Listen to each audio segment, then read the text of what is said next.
Welcome to Thinner Peace in Menopause and Beyond. This is Dr. Deb Butler, Master Life and Weight Coach, and as always, your coach. Today is episode number 123, and I have got a special treat for you. Stay tuned.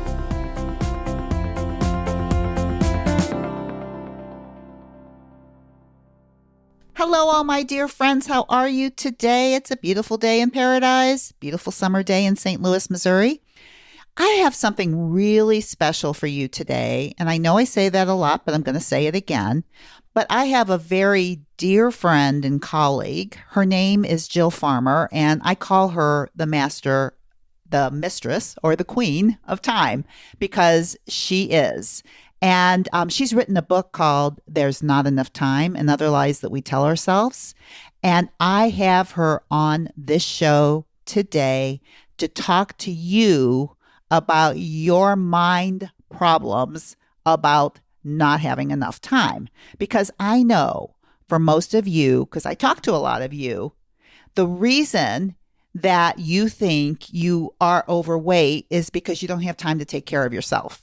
And I will tell you what, when you listen to Jill's interview, she's going to blow your mind out of the water. She is going to help you manage your mind in such a way that even though we all only have 24 hours in a day, you are going to figure out how to make that time work for you by managing your mind around it. And she has got some nuggets. So I'm going to come in on the end of the show and just say a few things about the interview. But right now, I'm just going to stop talking to you right now and let you hear Jill Farmer, the queen of time, talk to you about your mind around time. Enjoy. Hi, Jill, and welcome to the podcast. I'm so happy you're here. It is so great to be here. I was really looking forward to our time together. I know. And we've known each other now, I think for about 5 or 6 years, which I can hardly believe. I know. I think maybe even a year or two longer than that. No. Time has flown. Time has flown. Oh my gosh. What a great way to talk about what we're going to talk about today. That's right. You know what? When I think about you, I think of you as the queen of time. That's how I think about you. And I think the things that you are talking about time is kind of similar to the way that I'm talking about weight. 100%. I think that both of us, believe and have sort of seen the transformation in our own lives of recognizing that our thoughts related to time and related to weight are where the real power lies in being able to shift patterns that aren't working, is really taking a look at our thoughts and shifting those thoughts away from stuff that is clearly not working. Oftentimes at a subconscious level, it's just driving us in this reaction-action cycle, and switching the thoughts, which creates a whole new foundation, or what I like to call a whole new launching pad for making decisions and taking meaningful action instead of just trigger, reaction, guilt, behavior, guilt, trigger, reaction, which tends to be the cycle or the vortex that we get ourselves sucked into, not because we're bad people or lazy or any of the things mean voice in our head tells us, but often we're just not aware of recognizing where those thoughts are taking us. And so the willingness to be aware of them and shift them, I think, has a real strong lever for bringing a lot more meaning and our life unfolding in a way that gives us a lot more happiness and pleasure. Amen, sister. Yeah. And so I think it'd be really interesting because you're a Martha Beck coach and a master coach for Martha Beck. And I went through Martha Beck training too. And that's basically how we met, which is kind of our minds meeting and blowing each other away with seeing our own thinking with each other and really helping each other. And I would love for you to share your story about how you got into coaching to begin with, and then how you got into this whole being the queen of time and space, because that's how I think of you. And then we can talk a little bit about your book, but your journey is just really worth sharing because most of these my listeners are looking to find more passion in their lives and the fear that's stopping them. So I think if you talk a little bit about your journey, that can really help them. Well, for me, my background was in journalism. I worked in television news for a long time. Right out of college, I was a journalism major and studied in that arena, and then ended up working in TV news in St. Louis market, where we both live, which is a large television market. And I really had this sensation from the time I can remember, even, back in high school, that there just really wasn't enough time to do everything I needed to do. And so for me, I just always believed this. I had this hope, which later on I sort of recognized was really holding on to the delusion that once I got through whatever was going on in my life, then things were going to calm down. It was going to get better, and I was going to finally have more time to do whatever. It was this dangling carrot of this windfall or jackpot of more time that I was finally going to have when my circumstance changed. Yes. And what Yes. looking back with the gift of the wisdom of hindsight, right? I just kept thinking, oh, this next thing is going to get it. When I get out of college and get my first real job, then I won't have to work nights and weekends. When I entered what I often describe as the whitewater rapids of my first TV newsroom, there was no extra time there. I just remember constantly thinking, oh, once I get the kids out of diapers or in school, or once, we get through ratings and sweeps periods in the news cycle. And eventually, and I was just constantly trying to shift around the circumstances in my life to give me that prize of the more time that was so elusive to me. And eventually, I ended up quitting my job, and I left my career as a TV anchor in what some would have considered the height of my career. I was an Emmy award-winning, journalist. That's how I knew you first. I'd actually seen you on TV all the time. You were already like a movie star to me. Yeah. And then you got to really know me, and you're like, she's no star. She's just a regular person like me. And amazing. But go on. And so I left my job, and with much fanfare, and she's going to be a stay-at-home mom, and I was convinced that was going to give me enough time to finally be the citizen of the world and the mother and wife and woman that I really wanted to be. And about 6 months after I made that decision, I had what I describe as a rock bottom moment where I woke up with that same sensation in the middle of my gut. I don't have enough time. I still have so much to do. And I literally could feel that sensation in my gut. And it hit me really for the first time that I was feeling as stressed and overwhelmed and frenzied and spinning on my hamster wheel after I had made that drastic life decision that was supposed to fix all my time shortages. It was still there. And that rock bottom moment for me, I always joke that, like J.K. Rowling says, rock bottom is the best foundation of all for which to begin to rebuild things in your life. It was a light bulb really going off and saying, wait a second, if I've this drastically changed the circumstances, is there a chance that maybe I'm carrying around this time shortage with me? And if so, I got curious, right? That's when that kind of journalistic instincts kicked in. Is there a way that I can begin to learn and examine what's going on inside of me, inside of my head, that might be carrying around this chronic stress and overwhelm and with me? And that kind of began the journey that led me toward a ton of research and study about our brain works and time and overwhelm, and into studying with, as you mentioned, Martha Beck, and the understanding for the first time in that process that our thoughts are often triggering a reaction-action cycle that creates results. It's not the reverse, that the circumstances were creating these results for which I had no control. And understanding for the first time about those thoughts helped me to unravel a lifelong pattern, really, of being in perpetual stress and overwhelm and not having enough time. And I always say to people, people say, oh, you're a time management expert or the queen of time management. No, I say that. Okay.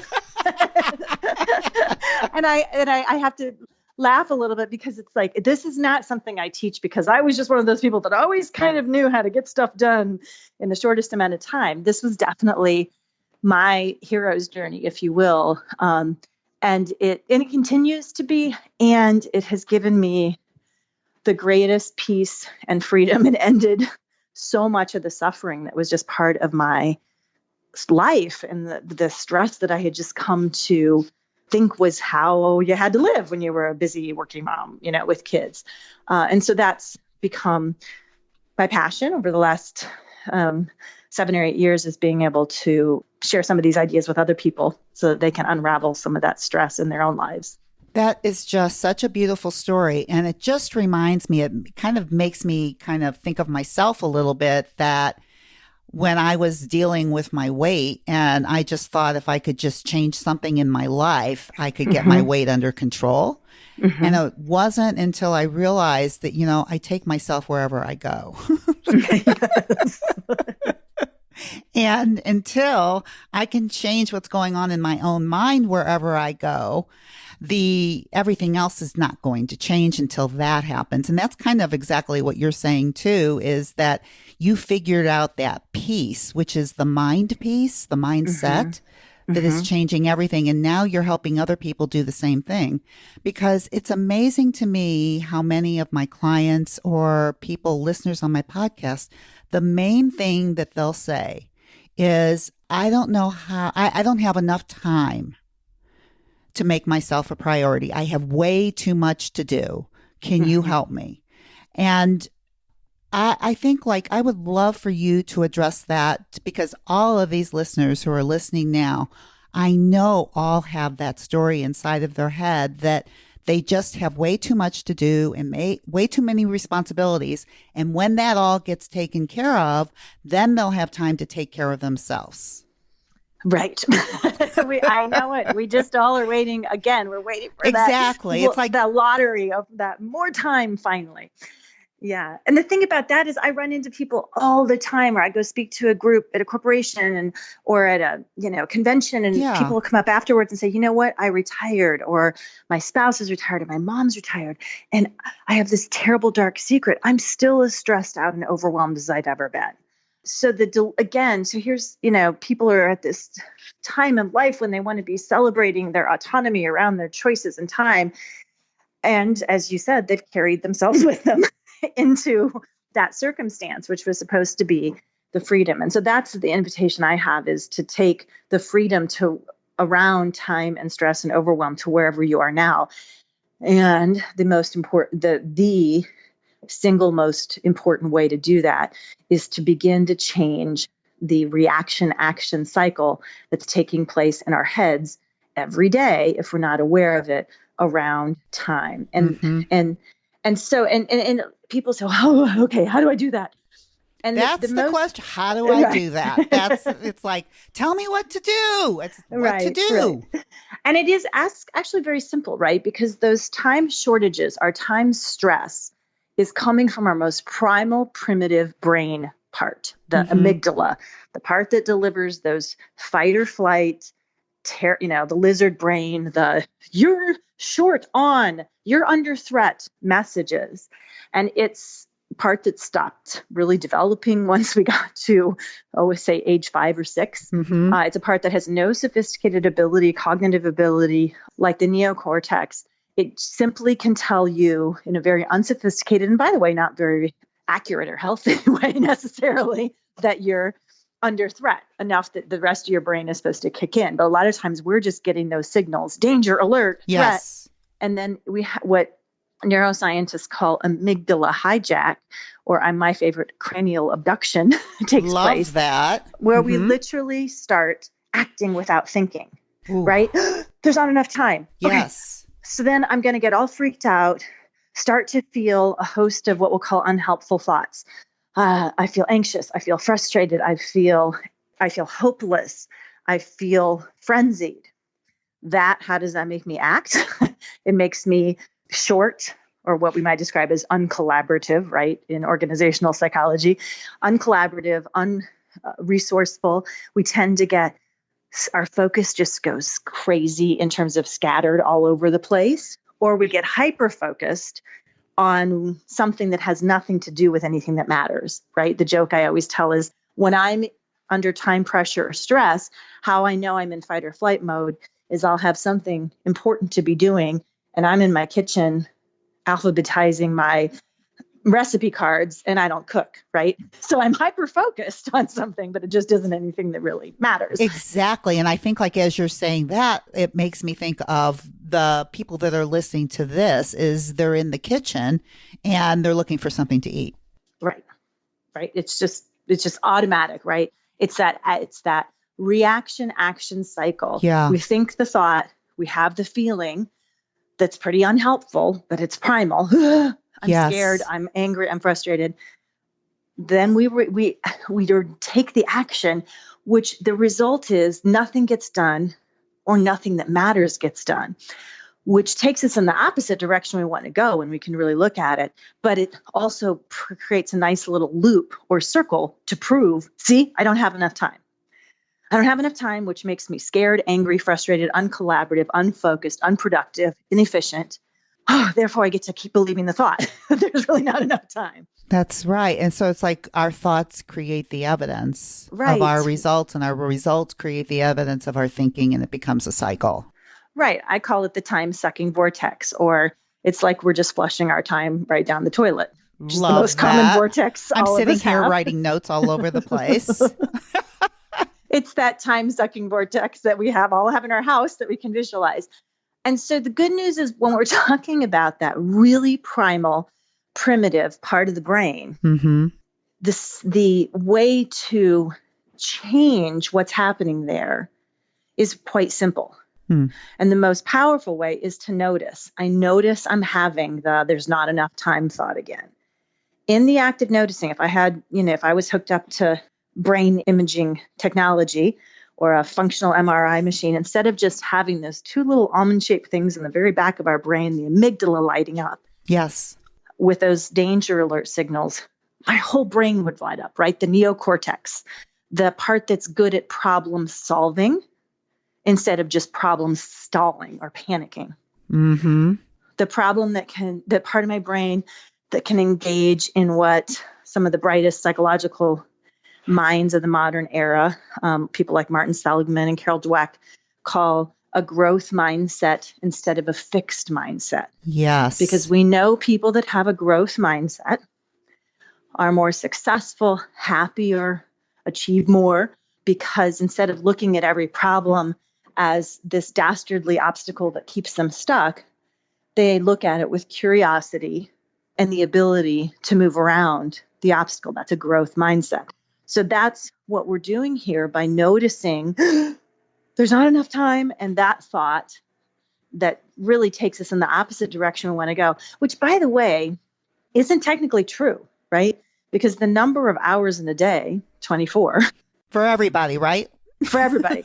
So if you're saying there's not enough of it, about a fixed amount, we're really being like children. We're tantruming. Ooh. It's like, oh, it's raining outside. Just make it stop raining. It has to stop raining. Well, that's arguing with reality. If it's raining, it's raining. And then we need to adjust our plans accordingly to the fact that there's something completely out of our control that's happening. And it's been said that some people like Steve Jobs and others who were leaders in innovation in organizations, the guy from Virgin Atlantic, often disallowed people to say there's not enough time around them because it was just such an unhelpful thought argument against the fact that we all have the same amount of time. There is enough time because there's 24 hours in the day. And just noticing, okay, when I tell myself, so when I notice I'm having that there's not enough time thought again, it just takes me into a higher state of awareness, makes me smarter, really. We know that when we're under threat, our cognitive ability drops by up to 13 points. So we give ourselves the ability to make better choices, right? And this, of course, relates beautifully to food, to moving our body, to everything else.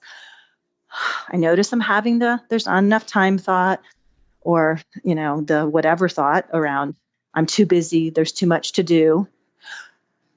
I'm going to replace it with something that's likely to serve me better. There isn't enough time. There's 24 hours in the day. Mm-hmm.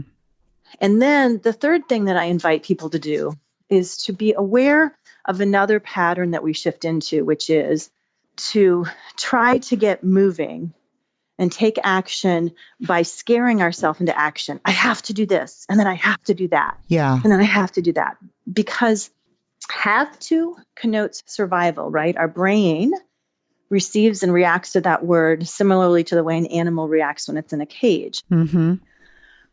All we really have to do on any given day is breathe, drink some water.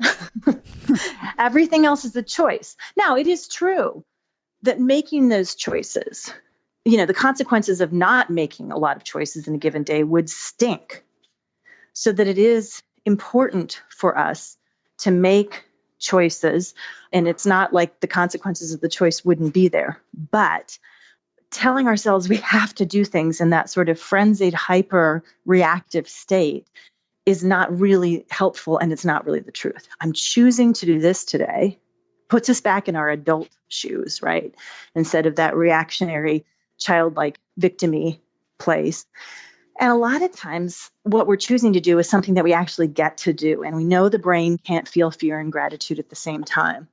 So that can be a powerful reset button. In addition to noticing that thought, there's not enough time, replacing it with something that's likely to serve you better. Oh, when I say it to myself, the difference between I have to and I get to feels so different. It does. It's almost, it really is changing our brain and our body chemistry. Immediately. Yeah. Immediately. And I love what you're saying, because really the only thing we do have to do is, well, hopefully we're going to breathe and we're going to drink water. And after that, we all think we have all these things we have to do, and we start feeling stressed, and it makes us do less of what we have to do. Mm-hmm. And it is that endless cycle that you're talking about. So I love the idea that I get to. And, as you're talking about all this, I'm thinking about like your book that you wrote, There's Not Enough Time, and Other Lies We Tell Ourselves, is an absolute must. The people that are listening to this must read. It is, because all the things that you're talking about, a lot of this is in your book, right? Yep, that's it. This is the foundational piece that I think is it's a good, in the book, we really kind of just meet it out a little bit more, but it's still pretty simple. And basically you've heard the most important parts of it right here. I love that. And you know what? It is so easy. I mean, I love reading it, and I've used it in groups of mine when we're talking about weight, because so many of my clients have this thing about time. And that's why they think they can't do what they have to do because of the time problem. And really, it's all just a thought problem, one way or the other. So I was thinking, like, my favorite chapter in your book is creating time for what you love. That is my favorite. And one of the things that you put in there is you put in a image of what's called a worth-o-meter. I love this. And it looks like kind of like a scale that goes from busy, which is the lowest, to so busy, to super busy, to crazy busy, to way too busy. And then you have worth under that, which is kind of signifying that the busier you get, the more worthy you think you are. Right. Isn't our culture good at teaching us that from the time we're little? How are you? Busy, crazy busy, so busy. That's how we answer the question, because the subconscious, right, messaging in that is that the more you're doing, the busier you are, the better person you must be, the more worthy you are, the more money you must be making, the more, things that make you at higher esteem. And so questioning and confronting my own addiction to busyness and to the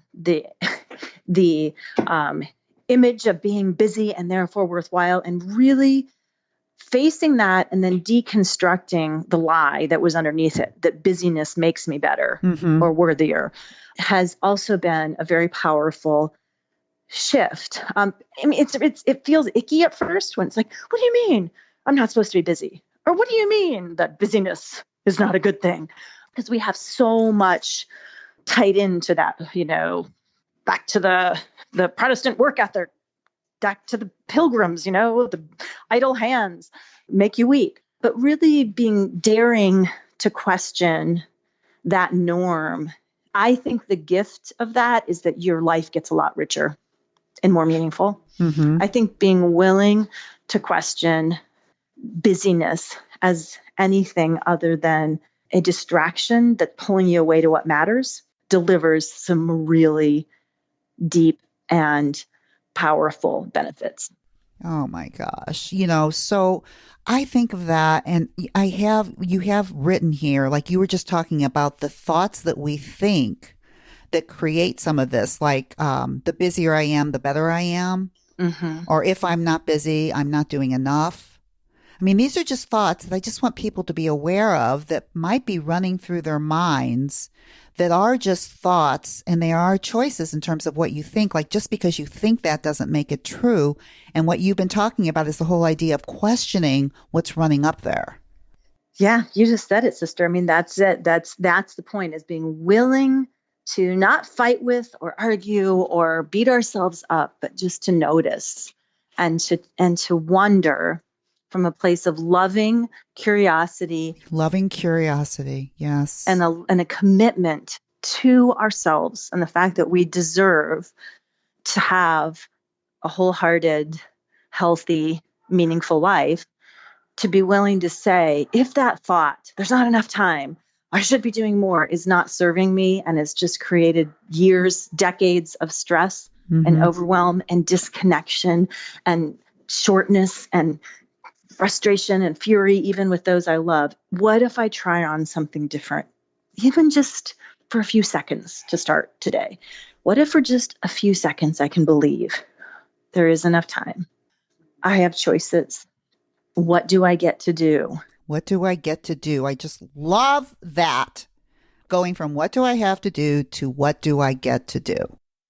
And is there some discomfort in the process? Yep. Anytime we're shifting patterns, there's a little bit of discomfort, but the willingness to sit with that discomfort, I think, pays off enormous life-changing dividends in the end. Do we have to dare to say no sometimes to other people and people pleasing instead of just wanting to look busy or to do things? Yeah, we might have the discomfort of being willing to say no. Mm-hmm. Well, we might have the discomfort of making choices that are more in line with our values and how we really want to be in the world, instead of just trying to pretend we can do everything. Mm-hmm. But when we get clearer and we're in a more calm, clear, connected brain space, instead of in that frenzied, reactionary, acting without thinking space, those choices do get simpler and they get easier. Yes. And I'm thinking as you say this about the discomfort of going through this, I think it's really important to note that most of the people that we're talking to are already severely uncomfortable. Severely uncomfortable because of this busyness. So what you're talking about is, yes, there will be some discomfort, but what's on the other end of that is what we're looking at, right? Because that's where all the beauty and the joy is. Whereas where we've been living with all this busyness, there is no end. It's just more and more of the same, more and more of the discomfort. You got it. And what you're offering is, hey, how about a little discomfort and then a lot of joy? Yeah. I love it. I know. I love it too. I'll tell you what, Jill, it has been so wonderful having you and talking to you and talking my language in a different way so that, our listeners can hear what I've been saying in a totally different way, and watching how the way we see time is also the way kind of that we see our bodies and everything else. It's just on how we think about it. Yes. So can you tell people how they can find you? And I want everybody to read this book. So can you just give them a little information? Sure. I'm at jillfarmer.com. A lot of the work that I do is in companies and organizations because that's often the incubator for where stress and overwhelm comes forward. I also love coming out to organizations and teaching about these ideas about a new way to launch action and make decisions that's from a much healthier, more efficient, and actually more productive brain state, much of which we've already talked about today. So people can find me at jillfarmer.com. And thank you. every conversation with you is soul food for me. So Oh, this thank was you. a real treat to be able to sit down and play and talk with you like I love doing. So thank you. Thank you, Jill. And I love you too. And thank you for everything. And I can't wait to see you again. Yeah, me too. Okay. Thank you. Okay, people, what did I tell you? Is she fantastic? And you know what? I have known her. I thought I only knew her for 5 or 6 years, but really I think it's been 8 years. And she just keeps getting better and coming up with better and better and stuff. And didn't you love the things that she talked about the brain? Because I love brain science too. And I talked to you a lot about your brain.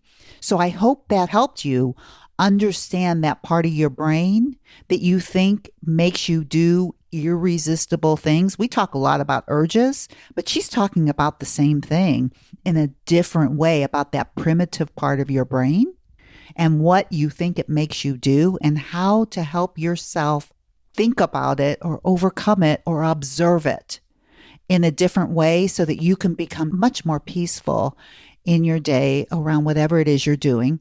And of course, when you feel more peaceful, you're much more apt to treat yourself better. You're much more apt to take better care of yourself. And you're also much more likely to find things that you really love to do. So if you want to find out more about Jill Farmer, you can go to her website, jillfarmer.com. But also, I want to encourage you to get her book, There's Not Enough Time and Other Lies We Tell Ourselves. And this will be in my show notes if you'd like to be able to get it. So I hope you enjoyed the show. I loved having her on. And for you, as you've listened to all of this, there's a couple things I want you to think about this week. Number one, what do you think about time right now? When someone asks you how you are, how do you respond? And this is what I want to offer you. For this week, when someone asks you how you are, before you respond, I want you to observe what's going on in your mind. And I want you to say something different other than busy. Because research shows that most people, when asked how they are, usually say something around very busy, too busy, over busy, something.